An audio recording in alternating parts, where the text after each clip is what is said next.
So now back inside the courtroom, the testimony of Pecker is still being read back to the jurors. A couple of interesting notes from Turley, also Maria. Here we go. Pecker said he believed the story on McDougal would be embarrassing, quote, both to himself and to his campaign. Turley adds that's interesting because it shows a dual interest in avoiding such stories, one against Trump and one against the campaign. Also, Turley adds that Pecker says Trump said, I normally do not buy stories because they always come out. It kind of wasn't wrong about about that issue in the end. Maria adds jurors again appear to be paying close attention, and why not? They've been there for more than a month. And then there's this note about Cohen talking to Pecker, saying that rip up the agreement. Cohen was, quote, screaming at Pecker and said that I am the lawyer and can't understand why he is concerned. So these jurors now, 7 men and 5 women, believe that this portion of the trial, at the moment anyway, is critical. Kayleigh McEnany, Carl Rove joins Dana and me here on the set. Hello to both of you. Hello. Care to take a crack? I'm thoroughly confused, but I guess most of America is now. This is going to rivet us until it's resolved, but it is complicated. I'm still trying to figure out. The Federal Election Commission took a look at this and said, we're not doing anything.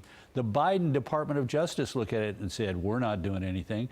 Bragg's predecessor as the Democratic DA of Manhattan said, I'm taking a pass at it. And how does a case that starts with supposedly a federal election law violation end up being governed by a New York law regarding business records? I'm still confused. Kayleigh, you know what really bothers me about it too, just in the bigger scheme of things, is that this case of the 4 against President Trump, that if we're thinking of 4, this case, by most Democrats' standpoint, was considered the weakest of the 4. The other 3 are now either postponed or on hold, and they're not going to happen before the election. But the Democrats wanted so much to be able to say, convicted felon Donald Trump, the opponent of Joe Biden, that now you have some of them saying, obviously he's guilty. Like, it rained overnight, so therefore we know that he's guilty. I mean, that, to me, it's difficult for me to understand how they stomach that themselves and look themselves in the face, you know, in the mirror and say, I can believe in that, when they're also at the same time talking about the lack of trust in institutions. That's a fantastic point. When this indictment came out in April of 23, I have a running list of left-leaning legal commentators who dismiss this out of hand. Because to your point, the other 3 cases were in the pot. Now they're not. They're pushed after the election date. New York Times did an analysis. Never before in the history of state New York election law has it been brought against a federal campaign. First time, so novel legal theory.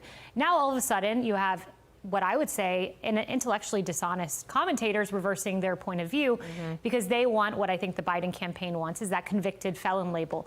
I think it is a very ill-conceived plan, however, for the Biden campaign to try to jump on this, to try to do a victory dance in the event of a guilty verdict. The Biden directive that was initially sent out was the White House, as it includes the campaign, even though they're separate, Biden world stays away from the cases.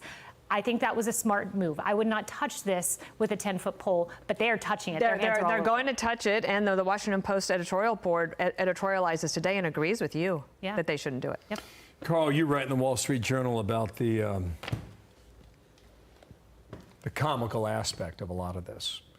And your jumping off point is Robert De Niro's appearance that we watched together on America's Newsroom earlier in the week. But it did not stop there. Yeah. American politics have gone in a direction that folks like you have observed for a long time would not even predict, I believe. Yeah, look, who's going to decide this election? A small group of undecided voters and a somewhat larger group of people who are weakly linked to their choice and are weakly linked because they prefer to have 2 other choices than the ones they've got. So why are both campaigns, take De Niro, speaking to the hardest core of the hardcore, the base of the base, with this outlandish rhetoric that nobody who's up for grabs in this election is going to believe? Do we really believe, as De Niro said, that Donald Trump wants to destroy New York City, wants to destroy America, and wants to destroy the world? Really? It's one thing to say his policies are going to hurt the city, the country, the world, but to say he is a mad villain who wants to blow up the world. You know, he's sitting in a volcano someplace talking about lasers, and I mean, it's just absurd. Similarly, Marjorie Taylor Greene saying that boilerplate language that's normally in a federal search warrant meant that Joe Biden wanted to assassinate Donald Trump during the search of Mar-a-Lago, and that the FBI was ready to take fire and take aim and fire away. I mean, please, that was so outlandish that the Russians picked it up, and she is a star on Russian TV because they want to use that bit of misinformation to paint us in a wrong fashion. So when the winner of this election is going to be the campaign that sort of figures out that it's better to talk about, in the case of Trump, immigration, the problem at the border, inflation, what's happening in our cities, the out-of-control spending. Fires around the world. Woke, and be specific about those being problems and get rid of all this other sort of extraneous stuff that is only designed to inflame the people who are already revved up and ready to go for their respective candidates. Final thoughts.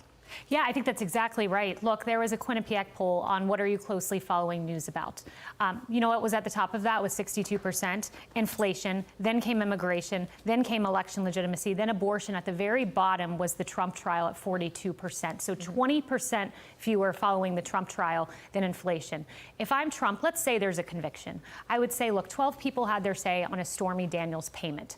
I want to have a discussion about your grocery bill payment, your mortgage payment, your gas payment. Turn this on its head. 12 people came to a verdict, but the real verdict will be decided by 200 million people, whatever the universe of voters is, on November 5th, 2024. To Carl's point, don't talk to the edges, talk to the suburban voter, talk to the woman, talk to the independent voter in the middle, and you can prevail. One thing I'll say, she's got focus. She's been on this, and I'm following women. you. That's it. She's on top of it. All right, thank you both. I'm Steve Ducey. I'm Brian Kilmeade. And I'm Ainsley Earhart. And click here to subscribe to the Fox News YouTube page to catch our hottest interviews and most compelling analysis.